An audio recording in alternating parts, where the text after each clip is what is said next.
The planet and its future are important. We all want to ensure our loved ones can continue to live and enjoy it in years to come. The weather and climate form a crucial part of the planet's health. However, conflicting information threatens this. As one of the world's leading weather and climate organisations, we believe it is important that we all have access to trusted, up-to-date information on climate change. Here are the facts and the evidence. The majority of scientists across the world agree the climate is warming and it is being driven by human activity. The average temperature of the Earth has increased by more than 1 degree Celsius over the past 160 years. It may not seem like a lot, but in fact, it's a huge increase. We often hear the evidence is inconclusive. However, the evidence is clear. In this graph, you can see the average global temperature data for the past 160 years, with temperatures warming at an alarming rate, in line with industrialization and the impact of human activity. The climate has natural variability, but most of the recent warming we have seen has taken place in the past 50 years. Some suggest the rise in global temperature is simply natural warming of the Earth and has always happened. But current warming is occurring many times faster than can be explained by natural warming following glacial periods or ice ages. There's also longer-term natural climate changes like Milankovitch cycles that introduce shifts in the Earth's orbit and affect how much energy reaches the Earth. These cycles affect our global climate over thousands of years, but cannot explain the changes we have observed in the last 100 years. Looking at this graph, you can see how it is human activity that has driven up global temperatures. This green line indicates the sorts of global temperature changes we could have seen without human interference, with changes driven by natural factors such as volcanoes, solar cycles, or changes to the Earth's orbit, and large-scale weather patterns like El Niño. El Niño, the warming of the oceans in the tropical eastern Pacific, can impact global temperatures over short time spans, but its impacts are temporary, and its effects on the global temperature are measured in fractions of a degree.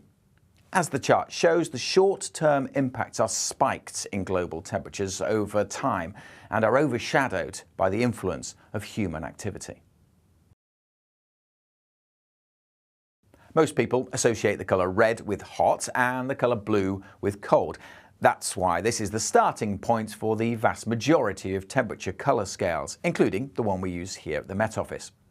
In the summer, you'll see more reds on the maps, and in winter, you'll see more blues. But we can't just use two colours to represent the full range of global temperatures consistently throughout the year. We need a scale that covers everything from -55 to +55 Celsius. So we also include a couple of other hues, such as yellow and oranges, for temperatures between and around 0 up to +25 Celsius. We avoid green because when green and red are used together, it can be inaccessible for colourblind people. We sometimes get accused of adding more red colours to the maps, but we don't change the colour scales. The claims that we're using more reds on maps to make it look like climate change is happening faster to alarm is simply untrue. There are more reds on the maps because we are seeing more extreme temperatures and more frequently. In fact, to be as accessible as possible, we try and keep the number of different hues to a minimum and instead represent changes in temperature by using various shades of red and blue. All Met Office weather stations are operated in line with standards that are agreed globally and are regularly monitored, inspected, and if necessary, undergo repairs and upgrades to ensure consistency of measurements. There are occasional attempts to discredit our scientific data. We're sometimes accused of skewing the temperature observations or using different data sets.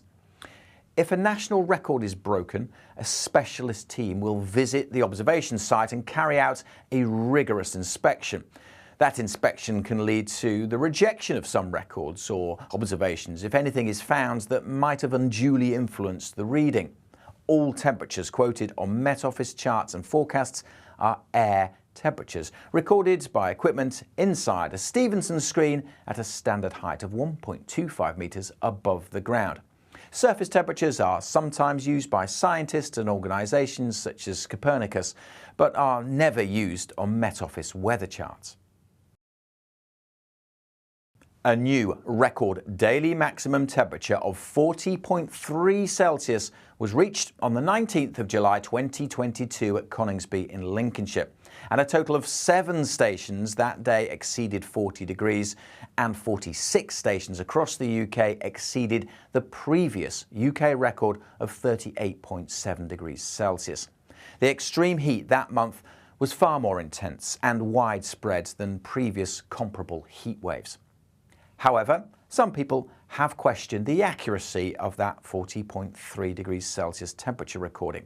For example, we sometimes get asked about the proximity of heat sources to the observing sites. Our observations are consistently measured across the UK to ensure accurate data is captured and recorded in line with strict global standards. If heat sources are found to breach guidance levels, the data would not be used in reporting extremes and records. The temperature increases we are seeing from these measurements are also backed up by other methods of observation and by the changes we are seeing in the natural environment. The extreme temperatures were recorded at many stations across the country, situated in a variety of urban and rural environments.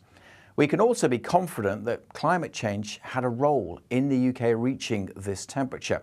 Combining observational evidence with climate modelling shows that in a world where the climate had not been changed by human activities, it would be virtually impossible to see these numbers, to see the temperature in the UK reach 40 degrees Celsius. We have access to temperature data stretching back over 360 years. Whilst there are lots of different sets of data, the Central England Temperature, or CET, dataset is the longest instrumental record of temperature in the world. It is still regularly updated, providing the UK with a multi-century perspective on climate variability and change. People sometimes question how accurate these data are. Over the centuries, the technology for recording temperature has had to evolve. The data is therefore carefully blended to produce a robust and consistent series. The process for combining these measurements can be reviewed for various reasons and occasionally updated to make sure that the data are robust. Whenever this is updated, it is done so transparently, so the graphs and reports can take into account what has been done and why. So whilst it may be old data, it is still a vital and reliable tool for understanding how our climate in the UK has changed over time.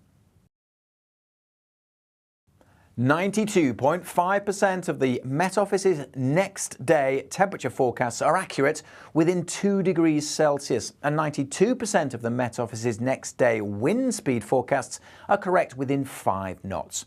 Meanwhile, climate projections have proven very accurate over time, even quite old ones. One study looked at 17 climate projections from between 1970 and 2007 and found their predictions of surface temperature were remarkably accurate. It's easy to make a throwaway comment about how can you know what's happening to the climate when you apparently can't get the forecast right for tomorrow. However, comparing weather and climate is like comparing apples and oranges. They are two different things. Think about the weather as the clothes you might need for today, whilst climate refers to what clothes you might need for your wardrobe. We wouldn't and couldn't tell you what the weather will be like on a specific day 50 years into the future, but we are confident in the changes to the types of weather we'll experience as a result of climate change and how it might impact people around the world. We know that a lot of people understand that the climate is changing because of human activity and that we need to act now.